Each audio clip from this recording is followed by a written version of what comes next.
Hello everyone, welcome to my YouTube channel, and in this video I'm going to show you how you can fix PowerPoint is not working properly. So let's start the video. I'm going to show you three methods how to fix the problem. So the first method is go to your search option here, and here's search PowerPoint power pnt.exe,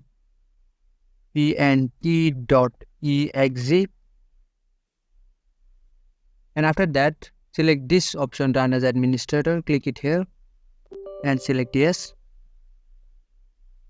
and see if your problem is fixed or not. If this method doesn't fix the problem, then the second method is go to your PC, search option here, and here type check for updates. Click it to open, and after that check if you have any update pending. If there are pending updates on your PC, just update your PC. It will 95% fix your problem.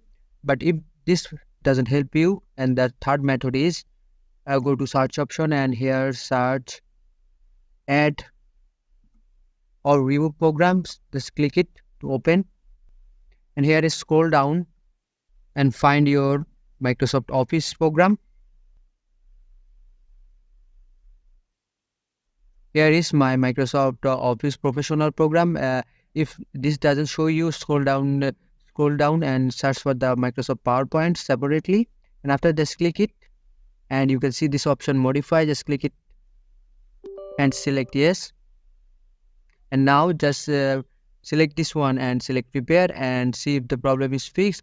Otherwise, then select online repair and do the same, and after that your problem will be fixed. So this is the video. I hope this is a helpful video for you, and if this video does help you, please consider subscribing to this channel, and I'll see you guys in the next video.